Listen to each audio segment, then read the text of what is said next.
Andreucci, joining us from Barcelona. Diego is a postdoctoral fellow in the Department of Geography at the University of Barcelona. It's Autónoma or the... No, it's University of Barcelona now. University of Barcelona. I've changed. Okay, in the center of the town. Diego is a specialist in extractivism, and he has done a lot of research in Latin America and Southern Europe, as well as he has done research on social movements fighting against the effects of extractivism. He's going to talk about the so-called green extractivism, as Yorgos is going to do. Yorgos Velegrakis has done his PhD in this department, in the geography department at Kalokopio. The research for his PhD was in northern Greece for the gold mining and the effects of the gold mining over there, both economically, ecologically, and socially. And since then, he has done extensive research both in Latin America and in Europe, and now works as a researcher and partner in a group doing planning research in Europe. So we thank you both for the presentation, and we start with Diego. You will have about 20-30 minutes, Diego, and then Yorgos will join, and in the end we have questions and discussions for both of you. Okay, thank you. Excellent. So I'm going to share my PowerPoint. Can you see my slides well? Yes, yes, very good. Excellent. So good afternoon, everyone. Today, I wanted to present sort of some ideas, empirical insights from my recent and ongoing research on political ecologies of the energy transition, paying attention especially to the what we call the colonial dimension, right, of the energy transition, the way it is being put forward. And I also wanted to share some reflections on my sort of more recent work on the idea of sovereignty as an alternative paradigm to energy colonialism. So I'm going to start. I'm going to structure the presentation in two main parts, right? I want to start by giving an overview of what I consider are the colonial aspects of the geography of the energy transition by reflecting on green extractivism and energy.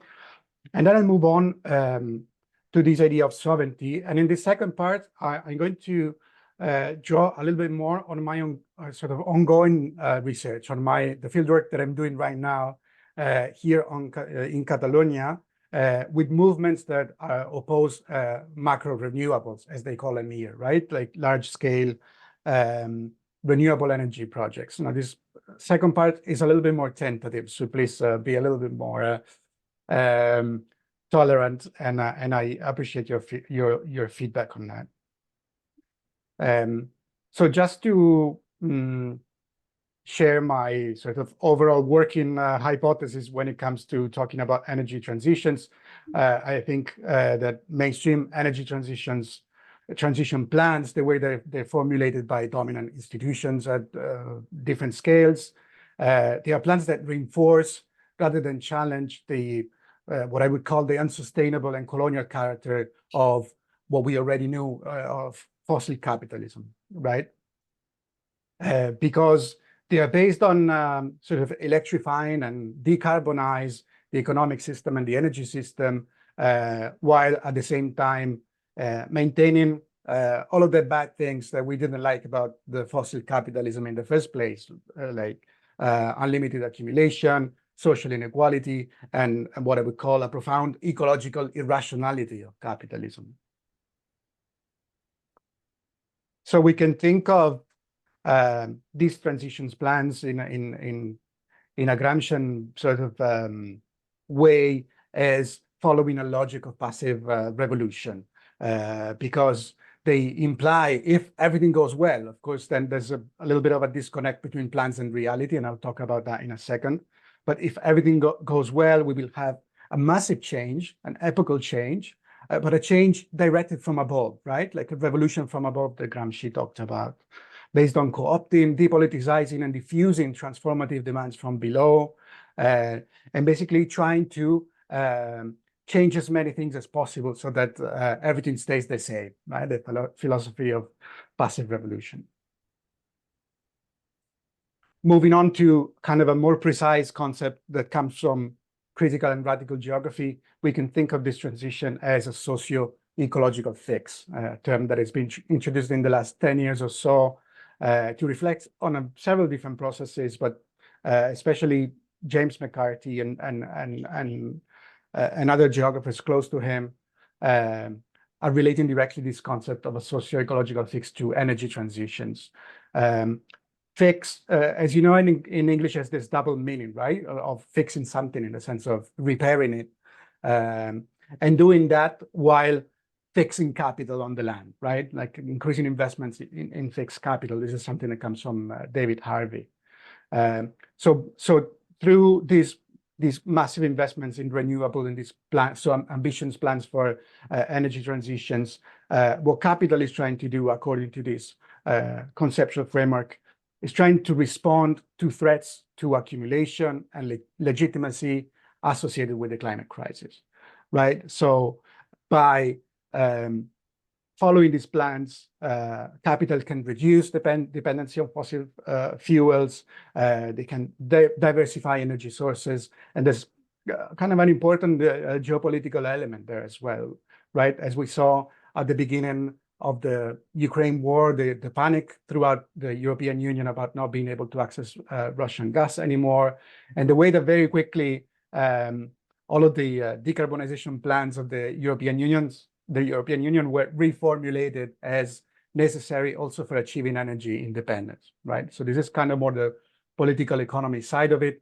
And then, of course, there's an ideological side to it, because the climate crisis is making capitalism look not so well, right? It's making it look a little bit of its legitimacy or its hegemony, because it's being more and more recognized, even by, for instance, mainstream science, right, as the culprit, as the villain when it comes to the climate crisis. So by positioning capital, energy capital, financial capital as the leaders in this energy transition, they can sort of greenwash their image and present themselves as climate saviors rather than climate villains. And in the process, sort of depoliticize the transition as a merely technological economic change with no political content. And of course, and this is also part of the idea of a socio-ecological fix, by responding in this way, capital needs to reorder very profoundly the geography of energy and the way socio-ecological relations are organized.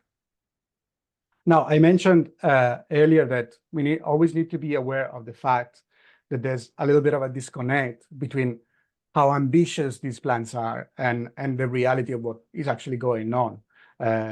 If we look at data on energy production at the moment, we have something that is much more resembling on an energy expansion than an energy transition, as a recent report by the Transnational Institute puts it very nicely. Why? Because, of course, renewables are increasing, but they're increasing on top of the ongoing increase also in fossil fuels that keeps happening, right? So in the abstract plans, the increase in renewables should be accompanied by a phasing out of fossil fuels, but that's not what is going on at the global level, right? Especially gas and coal keep expanding at a very high rate. But it doesn't mean that, of course, there isn't an important change going on. And I think the most significant of the last 10 years or so is the booming growth in investment, installed capacity, and generation from wind and solar energies, especially. And this is something that I'm going to focus on today for the most part. So my position with respect to all this is not, of course, to dismiss the importance of an energy transition, of moving away from fossil fuels, if that actually happens, but to realize that even these important increases in renewables that are going on pose major socio-ecological challenges. And there are two trends that are important to consider here.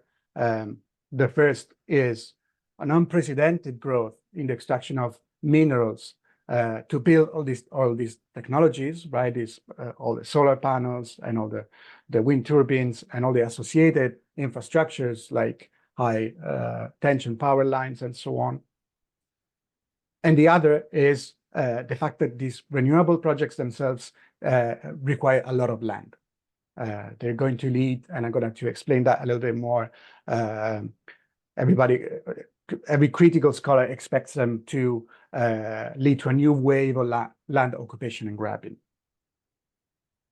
And it's really important, I think, that we treat these two trends together, right? That we don't separate them. Right? In a recent intervention, we argue for calling this a green energy extractivism nexus, precisely because you cannot focus on the contradictions of, let's say, land occupation without also looking at what is going on in the places where the minerals are extracted that permit these technologies being built in the first place, right?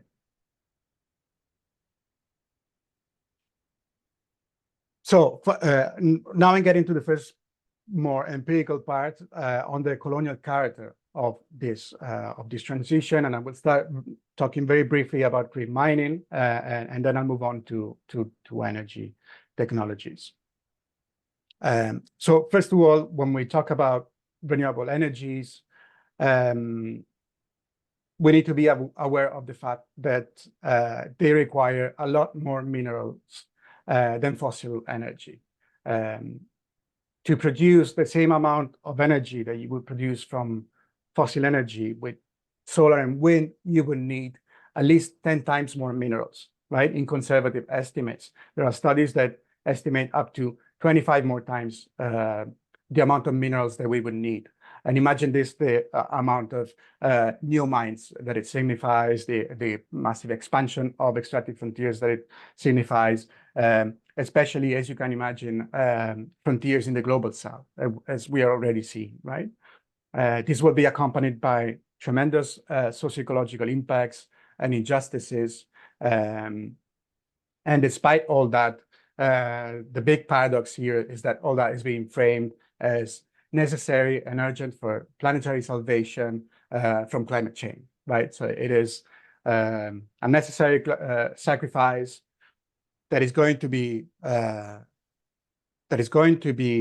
affecting primarily global peripheries to the benefit of planetary salvation that, as I argued at the beginning, is a salvation of capital, not of climate. I want to mention briefly just two minerals that I've been looking at in the last years in collaborative research projects. I won't say too much about those because I think that then Jorgo's presentation is going to be more centered on this problem of green extractivism. But I want to mention briefly the case of lithium and the case of nickel. Lithium is perhaps the most talked about of these minerals because it's a new kind of frontiers that is really directly associated with renewable energy technologies such as batteries for electric cars and for energy storage in general. And the other is nickel. Nickel is talked about a lot less, but it's extremely problematic because its extraction is environmentally extremely destructive. It's got a very high energy intensity associated with its extraction. It's taking places in countries in the global south with very high level of human rights violations, indigenous rights violations, murder and violence against environmental defenders. So it's one of the frontiers that we need to keep an eye at, because it's one of the metals that's going to cause most suffering, right? I won't say too much about this topic of green extractivism. Just mentioned that these two publications that I've done with colleagues, respectively, on these two minerals, and then you can look them up and you can ask me about it after this presentation. So moving on to the second aspect of this colonial geography, which is the space occupied by renewables themselves, right? Something important to keep in mind is that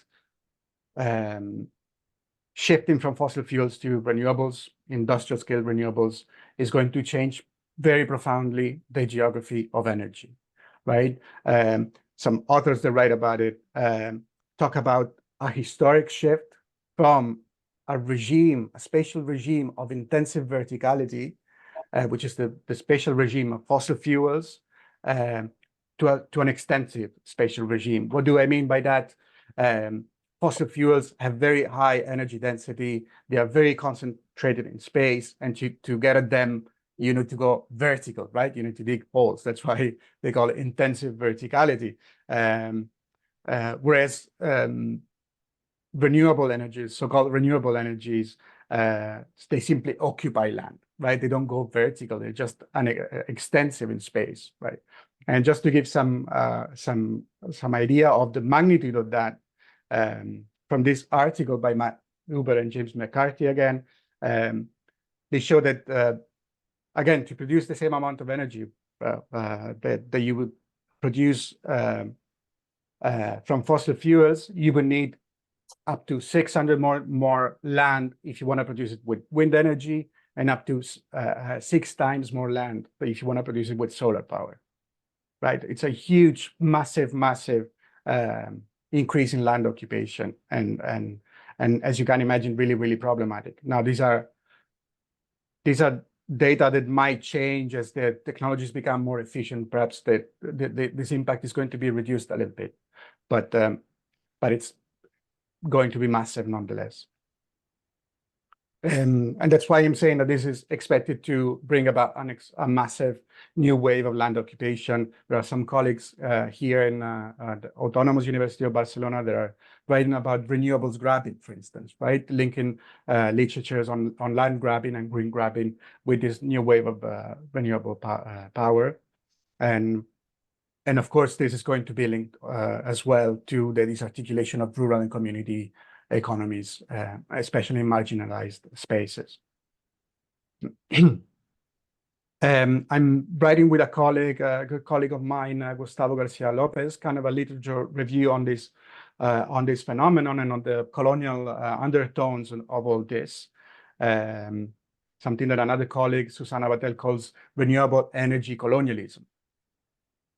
And I think it's an idea that it helps us to understand the ways in which these solar and wind mega projects impact marginalized rural peripheries, and how these impacts intersect with and sometimes help to greenwash colonial occupation, right? We're seeing expansion of mega projects in occupied territories, in areas such as the Western Sahara, Palestine and around, by the Israeli regime.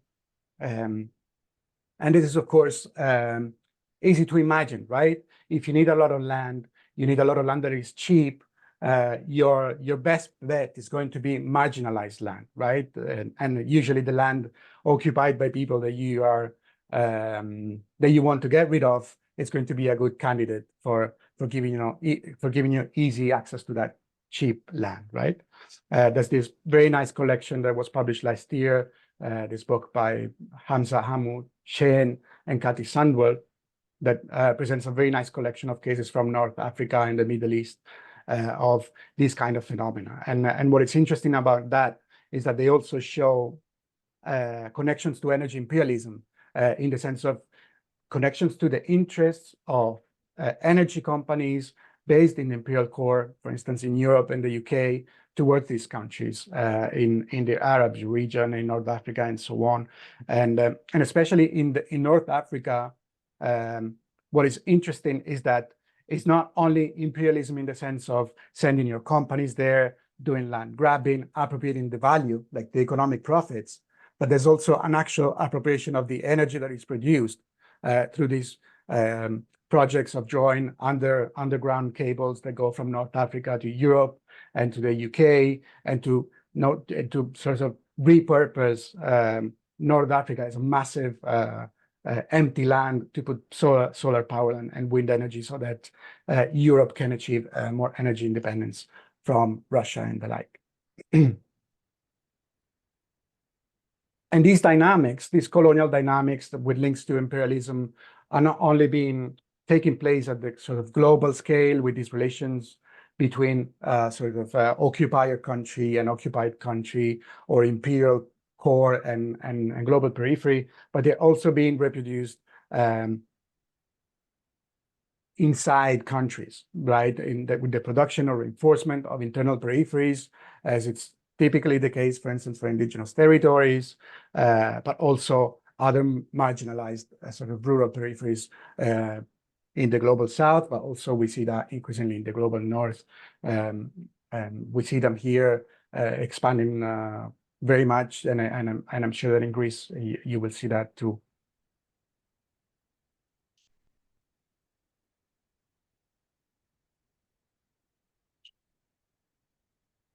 So I want to move on now to a consideration of alternatives to that, which is, as I mentioned at the beginning, kind of my more recent research and kind of my more tentative thinking about this. Something that really fascinates me about movements against these projects is that they mobilized a language of sovereignty. And I find it interesting because I think it's a language that it's politically really rich, but also because it is rich, it is also complex and potentially problematic, right? So sovereignty is a term with a long and complex genealogy, and with a very complex politics as well, I would say, because it was sort of not invented, but became a politically sort of relevant concept in 15th century Europe as as a legitimation for absolutist political philosophies, right? A legitimation for the absolute power of monarchs and their colonial projects. So there's nothing transformative or emancipatory about sovereignty in its origin, right? But then it is a concept that is constantly being contested and reappropriated from below and from the left, right? We have a first reverse during the French Revolution, and this idea that the people are the sovereign, right? Not the monarch, but the people. And this becomes then an inspiration for anti-colonial liberation movements and socialist revolution throughout the 20th century. No? Actually, from the Haitian Revolution, which is very much inspired from the French one, but sort of opens up this idea of people's sovereignty by including slaves and dominated people in the subaltern. And then again, 20th century socialist revolution, anti-colonial movements, and so on. And then we have another shift or another layer, we can say, of struggles that started in the 1990s around sovereignty as a concept mobilized by indigenous and peasant peoples to reclaim the right to the land, to reclaim the right to return to ancestral territories, and so on. And from there, it sort of becomes a key activist keyword, right? Becomes a really important activist keyword of many, especially ecological activism, right? Food sovereignty being the most famous, but there's a very important diversity on that in the global south, but also increasingly here in the so-called north. And as I was saying, there's important political and conceptual challenges. I'm going to mention just two. One is that it's a very flexible term. So the way that peasants and indigenous and eco-socialist movements are using it then We also have the far right that is using it. We have the European Union that is using it. We have left nationalist movement that are using it. So it's really a complex, politically complex idea.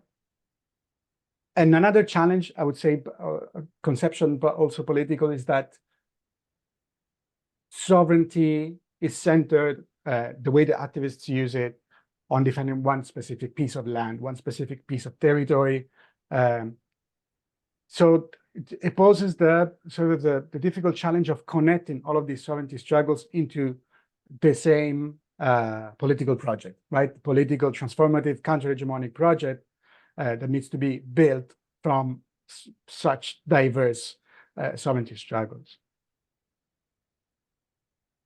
And to reflect a little bit on that and on all these challenges, I want to present a few ideas from the case of Catalonia, where we have an increased centrality and protagonism of movements that are mobilizing around energy and using explicitly the term of energy sovereignty, or referring to it sort of when they don't want to be so explicit, referring to it quite clearly, even if they don't mention this particular term. So energy sovereignty, just to give you a little bit of background on the term, much like food sovereignty was born out of subaltern environmental struggles in Latin America in the 1990s.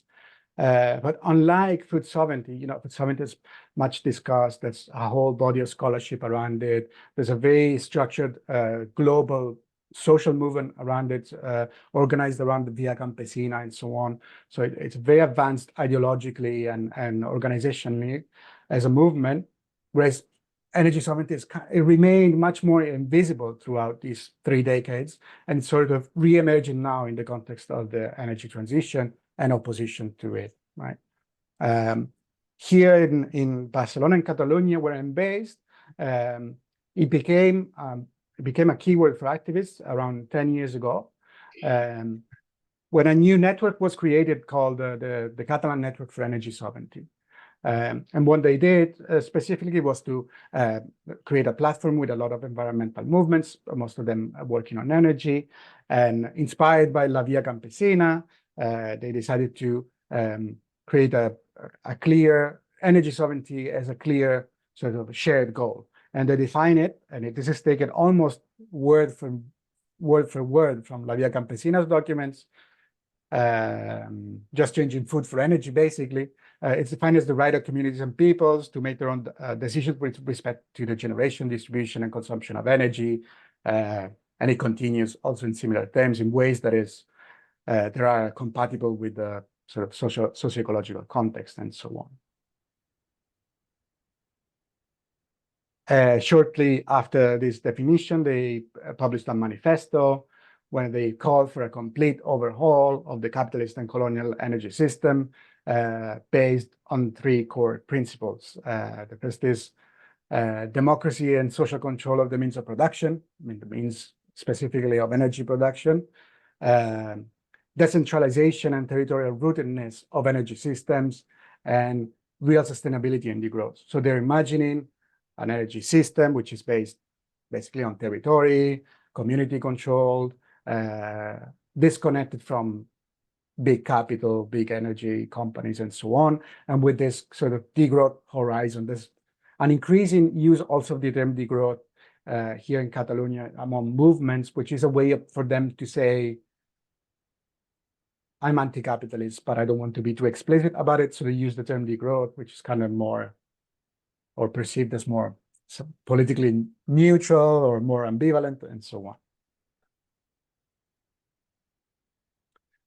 So we see most of these principles mobilized in a very wide diversity of movements that are popping up all over the country around these large-scale energy projects.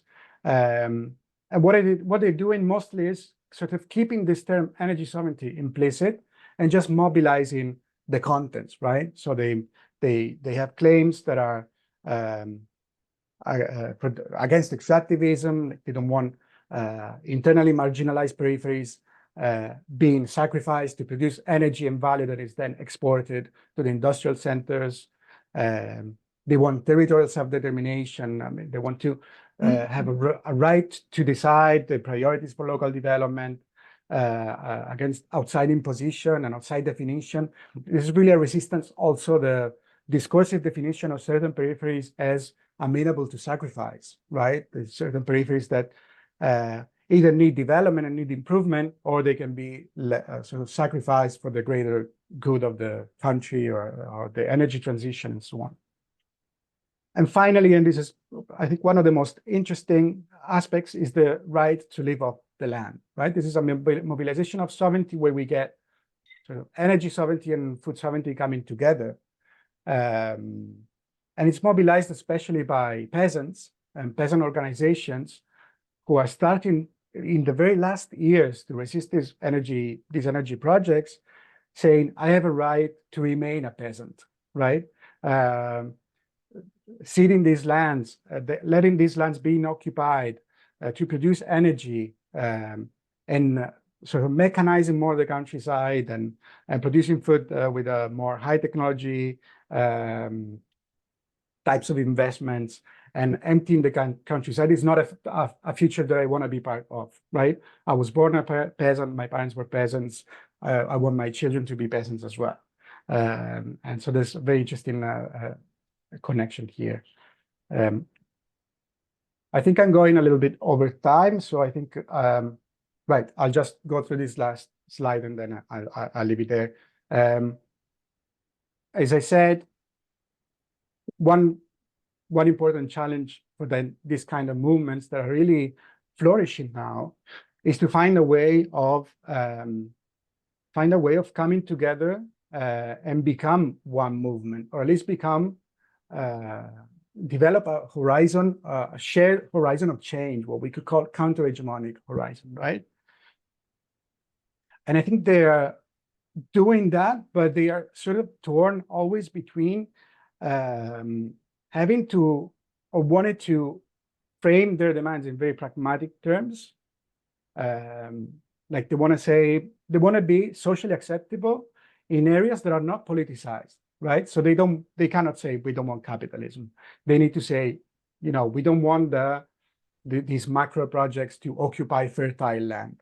Let's put them on highways. Let's put them on industrial parks and so on. So they use a very pragmatic language sometimes, but I think that if you read their manifestos and if you kind of go a little bit deep, you see that they have this horizon of critique of internal colonialism and capitalism, right? This the growth horizon, this critique of private property of the means of production and so on. So there's, in a way, there's a challenge of teasing out this sort of more radical politics in these movements that is not always explicit. And then just to elaborate a little bit on that, these movements are usually either accused of being localist or hyper-localist, right? Of wanting to do small energy communities to self-provide for a town and not care about anything else, right? And this is either attacked as NIMBY or localist, or praised as some sort of anarchist, autonomist utopia, right? And I think from what's coming out from my research, that they're neither localists nor autonomists. They are they mobilize, they jump scales, right? Like the critical geographers used to say. They mobilize strategically at different scales. They engage tactically with the state. They can ally with friendly municipalities. They can pressure state institutions, or especially here it's Catalan sort of regional government institutions to stop projects and so on. So there's a conscious